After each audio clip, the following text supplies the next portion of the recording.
Are you proud of yourselves? What could the government have done, to your mind, to have avoided this defeat last night? It should have faced up to the inevitable situation under the British Constitution that when it's done a deal, when it's decided what it wants, when it's finally negotiated it, it is going to require the approval of Parliament. It is accountable to Parliament. We obviously are heading towards Brexit, but no one actually wants to head towards Brexit on the basis that ministers and officials are just left to firstly agree amongst themselves what they want and then to negotiate their best they can, and that's it. The British government is accountable to Parliament. It will require the approval of Parliament, and in my opinion it will tend to rather strengthen her hand in the course of negotiations, because she, like several of the other Prime Ministers I suspect at some stage, will be able to say, no, I couldn't possibly concede that to you, I'd never persuade my Parliament to agree. That is the opposite of what a lot of people are saying, though, that you've humiliated the Prime Minister, that you've actually weakened her hand, that her authority is even further diminished as she turns up to try to negotiate the rest of the agreement. So how should she play it then? Oh, that's all lightweight newspaper rubbish, wholly predictable. None of that takes the slightest attention to what we were voting on, what the debate had been about.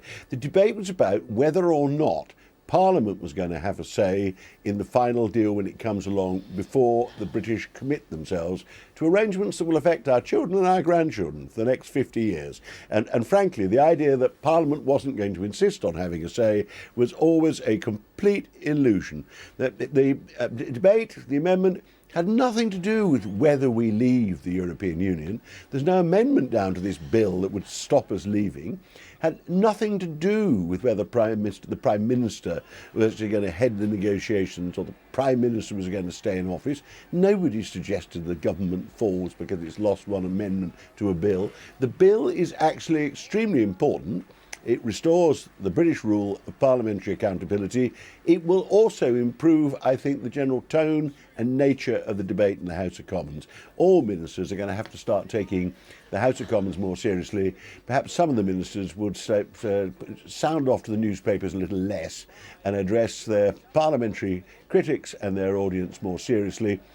We're just about to go into the serious stage of the negotiations. The things we've settled could have been settled months ago, and they've all been settled on obvious terms. The next negotiations are hugely important. We've got to ensure we don't put new tariffs, new customs barriers, new regulatory barriers between ourselves and our biggest single market and all our neighbours.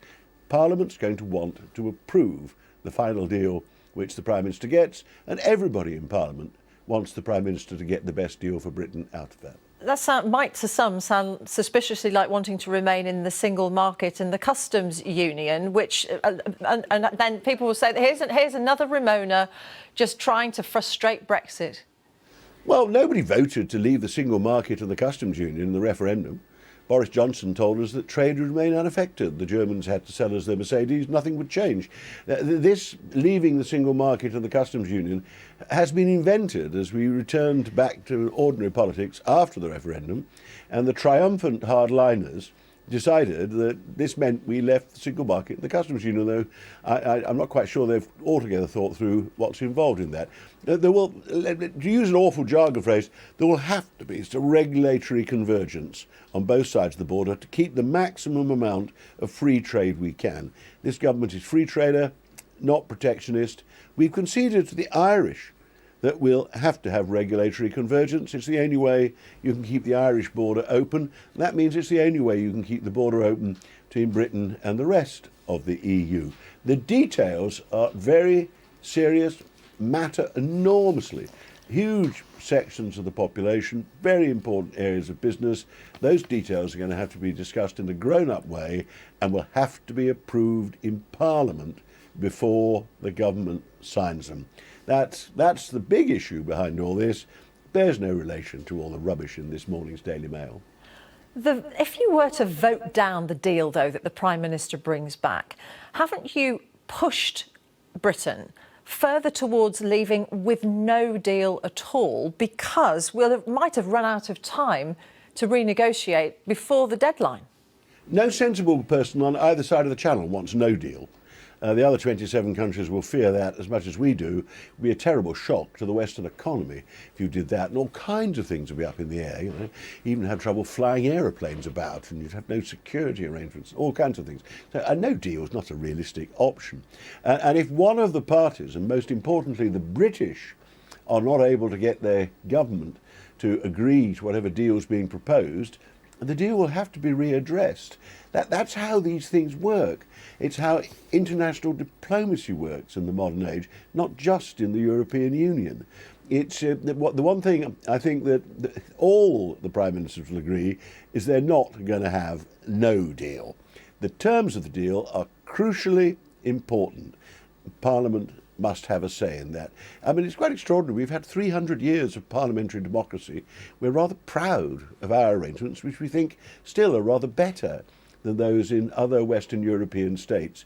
You can't have all the other 27 governments accountable to their parliaments, the European Parliament having a major say, but say, oh, the British Parliament has just got to take what the ministers and officials come back with.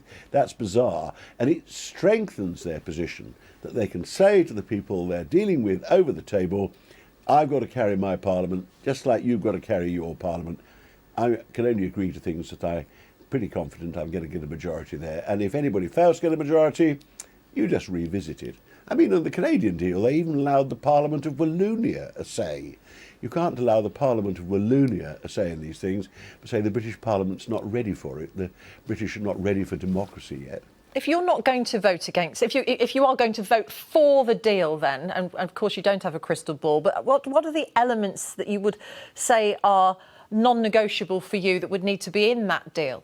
Well, I've repeatedly made clear, I've said frequently in the House of Commons, my aim is to have arrangements, whatever you come up with, that do not put in place tariffs between ourselves and the continent, don't put in place any need for customs clearance, and don't put in place any new regulatory divisions that also require paperwork and process.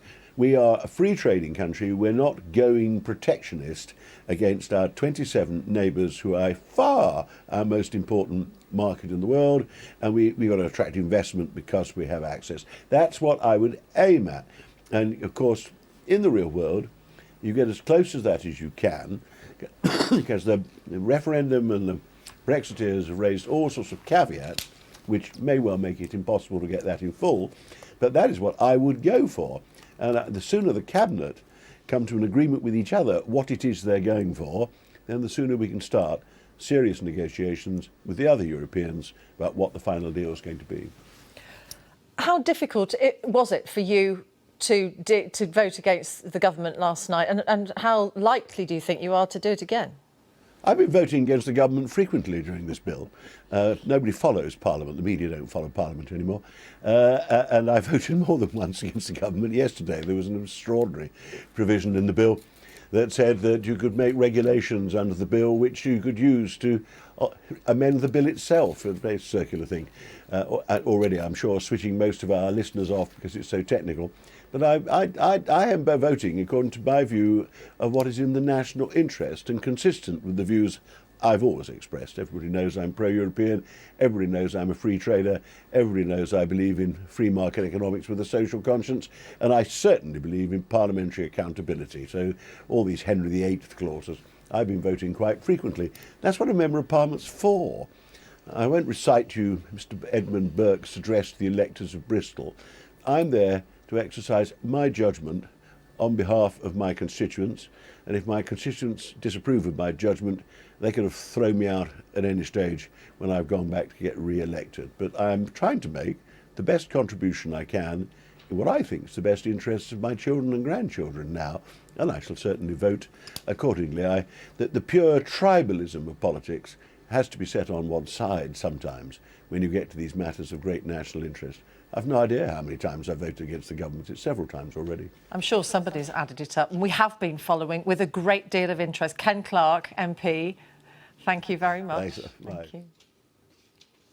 Not following, honestly. You didn't frankly have the balls to put country before party.